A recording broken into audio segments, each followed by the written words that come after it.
Welcome back to all students. हम discuss कर रहे थे काइनेटिक शीट के बारे में। कॉन्टैक्ट टाइम एक्सपेरिमेंट डाटा को हमने यूज़ करके काइनेटिक शीट का टेबल कैलकुलेट किया था लास्ट वीडियो में। आज हम देखेंगे काइनेटिक्स ऑफ एड्जॉर्प्शन के कुछ मॉडल्स को, जिसमें यहाँ पे pseudo first order, pseudo second order, intra particle diffusion model, ये 3 मॉडल मेंशन हैं। इसके अलावा हम नेक्स्ट वीडियोज़ में मज़ीद मॉडल्स भी डिस्कस करेंगे, जिसमें लिक्विड फिल्म मॉडल है, एलोविच काइनेटिक मॉडल है। इसके अलावा मज़ीद कुछ मॉडल्स भी हम इंशाल्लाह ताला उनकी कैलकुलेशन भी करेंगे, उनके ग्राफ भी प्लॉट करेंगे और उनकी थ्योरी भी आपके सामने रखी जाएगी।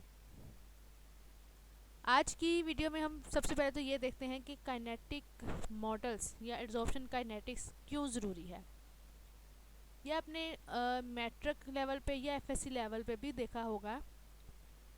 रेट कांस्टेंट या टाइम के हिसाब से, चेंज ऑफ टाइम के हिसाब से रिएक्शन में क्या चेंजेस आ रही हैं रिएक्टेंट्स या प्रोडक्ट्स में, जिसको हमने केमिकल काइनेटिक्स का चैप्टर आपने पढ़ा होगा। तो केमिकल काइनेटिक्स या ये जो रेट कांस्टेंट, ये इस तरह की जो चीज़ें हैं, ये हमें बताती हैं रिएक्शन का मैकेनिज़्म। रिएक्शन का मैकेनिज़्म कि वो फर्स्ट ऑर्डर होगा, सेकंड ऑर्डर होगा, थर्ड ऑर्डर होगा, या रिएक्शन की कंप्लीट प्रोसीजर, रिएक्टेंट से प्रोडक्ट्स बनने में कितना टाइम लगता है, ये हमें उसके बारे में इंफॉर्मेशन देती हैं। इन शॉर्ट, अगर आपसे कोई पूछे कि आप काइनेटिक्स क्यों डिस्कस कर रहे हो, तो आप जस्ट ये कहोगे कि हमने रिएक्शन के मैकेनिज़्म को, रिएक्शन के रेट को समझना है, इसलिए हम काइनेटिक्स को डिस्कस कर रहे हैं। जिसमें हमारे पास pseudo first order, pseudo second order, ये जो 2 मॉडल्स हैं, ये रिएक्शन रेट को समझने में, या rate determining step, RDS, rate determining step, जिसको RDS भी लिखा जाता है, इसको समझने के लिए कि कौन सा स्टेप स्लोएस्ट स्टेप है। जो स्लोएस्ट स्टेप होता है उसको रेट डिटर्मिनिंग स्टेप कहते हैं। तो ये हमें pseudo first order, pseudo second order model से हमें इनकी इन्फॉर्मेशन मिलती है।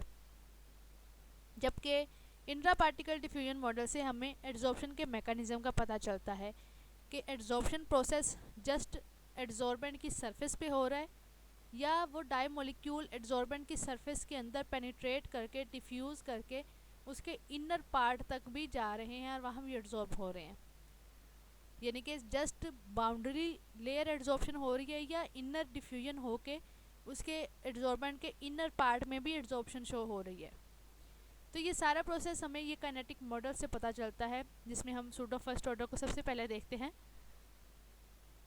सूडो फर्स्ट ऑर्डर मॉडल, इसको लैग्रैंज मॉडल भी कहा जाता है और ये बहुत इंपॉर्टेंट मॉडल है। Pseudo first order, pseudo second order model, ये बहुत ज़्यादा इंपॉर्टेंट मॉडल्स हैं, जो कि आपके थ्योरी के पार्ट में भी आते हैं, चाहे आप BS लेवल के स्टूडेंट हो या MS या PhD लेवल के, और किसी भी कम्पिटिटिव एग्ज़ाम में अगर आप चाहें तो इसके मुतालिक लाजमी क्वेश्चन किया जाता है।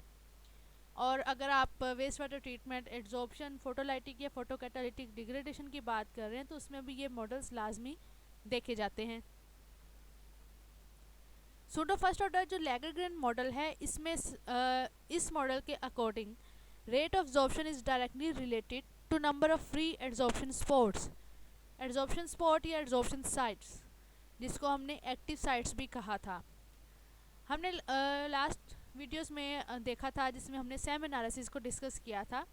हमने कहा था कि कोई भी एड्जॉर्बेंट है, उसकी सरफेस के ऊपर कुछ खाली जगह होती हैं, जो कि एड्जॉर्प्शन साइट कहते हैं या एक्टिव साइट कहलाती हैं। उनके ऊपर एड्जॉर्प्शन होती है जब उनके ऊपर डाई मॉलिक्यूल, मेटल आयंस या कोई भी पोल्यूटेंट एड्जॉर्ब हो जाता है, तो वो सारी की सारी खाली जगहें फिल हो जाती हैं, तो वो कुछ हेट्रोजीनियस से वो सरफेस चली जाती है स्मूथनेस की तरफ। सूडो फर्स्ट ऑर्डर मॉडल ये कहता है कि जितनी ज़्यादा एक्टिव साइट्स होंगी, जितने ज़्यादा एड्जॉर्प्शन स्पॉट्स होंगे, उतनी ज़्यादा एड्जॉर्प्शन होगी।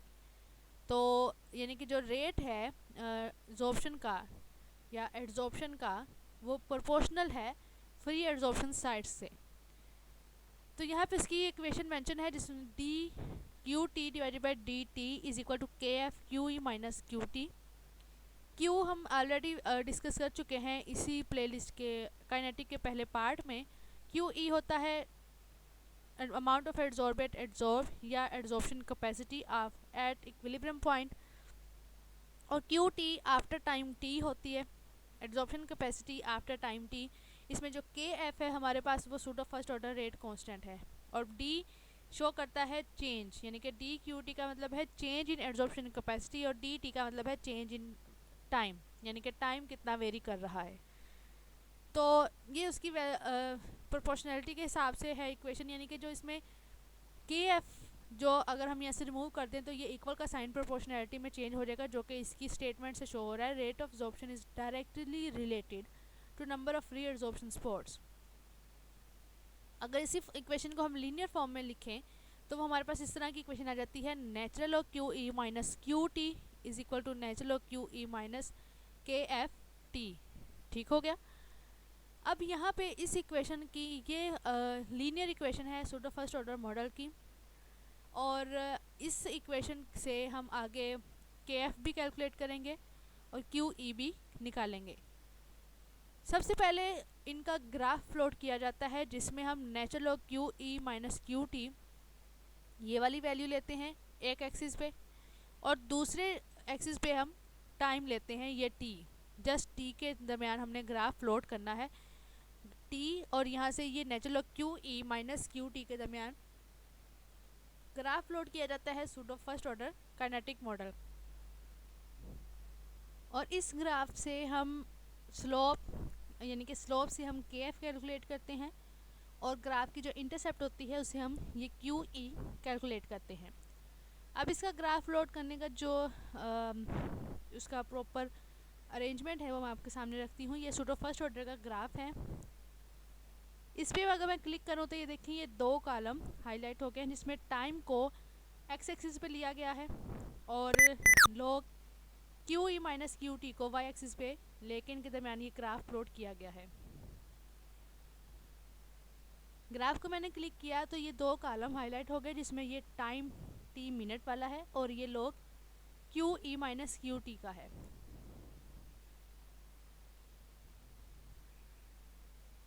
इस ग्राफ में आप देख सकते हैं कि यहाँ पे टाइम जो है टी है ये एक्स एक्सिस पे, और log q e minus q t y axis पे लेके ये ग्राफ प्लॉट किया है, जिसमें हमने इसकी आर स्क्वायर वैल्यू और जो स्ट्रेट लाइन इक्वेशन है वो भी हमने प्लॉट की है। वो कैसे, यानी कि जिसको ट्रेंड लाइन भी कहा जाता है। आप इस पर राइट क्लिक करेंगे, इस ये जो सॉलिड लाइन है तो यहाँ पे आपको ऐड ट्रेंड लाइन का ऑप्शन आता है। आपने ऐड ट्रेंड लाइन पे जब क्लिक करना है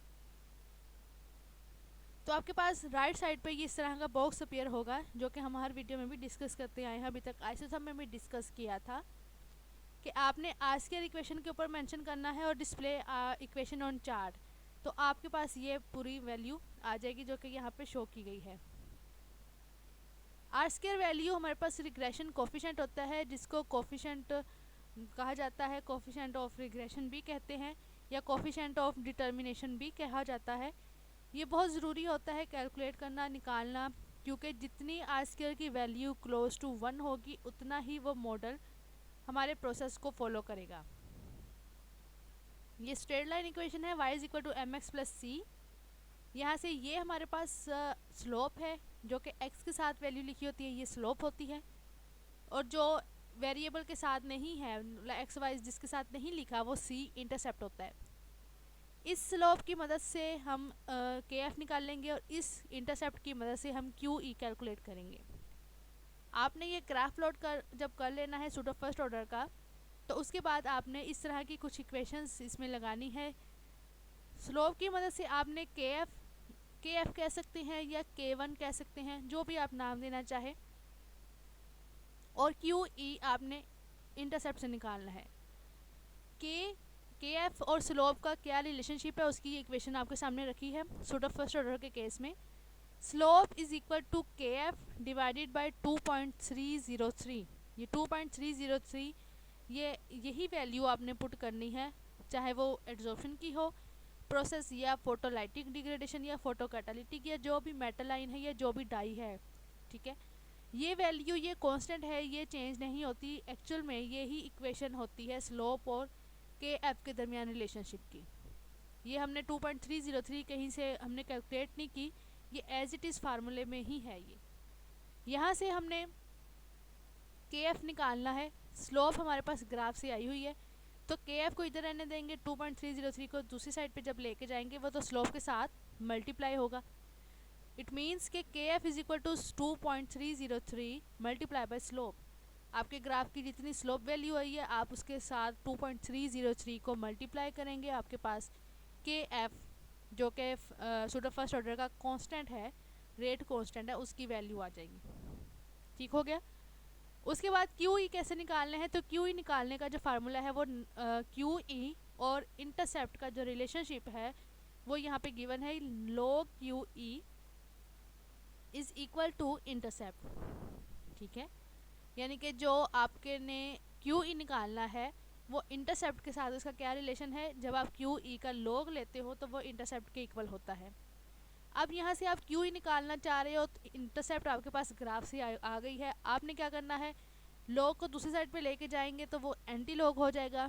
इट मीन्स कि q e is equal to anti log of intercept, यानी कि आपके पास जो ग्राफ की इंटरसेप्ट है आप इसका एंटी लॉग लोगे तो वो क्यू ई के इक्वल आ जाएगा, और क्यू ई का जो यूनिट है वो मिलीग्राम पर ग्राम है।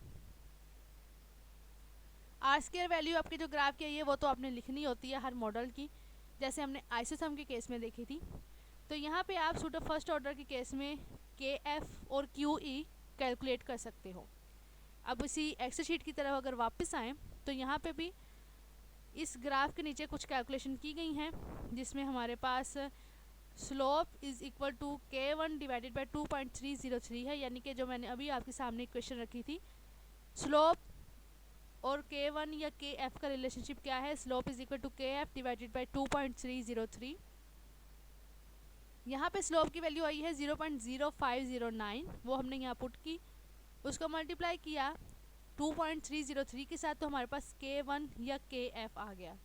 एक और बात जो आपको बतानी है ज़रूरी है वो ये कि आपकी स्लोप की वैल्यू के साथ चाहे माइनस हो या प्लस हो, आपने उस माइनस प्लस को यहाँ पे नहीं लिखना, हमें जस्ट वैल्यू लेनी है, उसका साइन माइनस में हो या प्लस में हो हमने वो नहीं ऐड करना।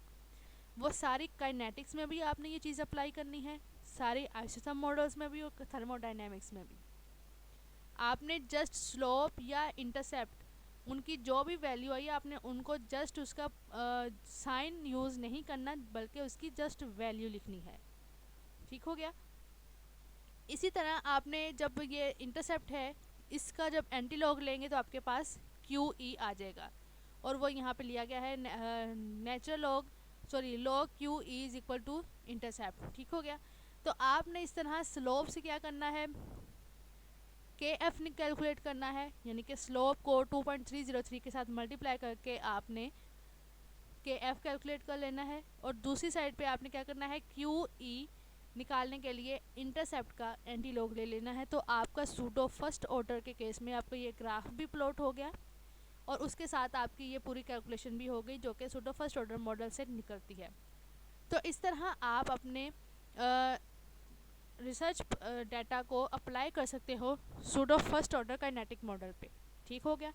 इसके साथ आपने इसी मॉडल की जो है जो वैल्यूज़ हैं इनको लेके आपने एरर एनालिसिस मॉडल भी करना है अप्लाई, और उस मॉडल में आपने ये देखना है कि अगर तो इस मॉडल की आर स्क्वायर वैल्यू ज़्यादा आ रही है और एरर एनालिसिस वैल्यू कम आ रही है as compare to other kinetic models, तो आपका प्रोसेस सूडो फर्स्ट ऑर्डर को फॉलो करेगा।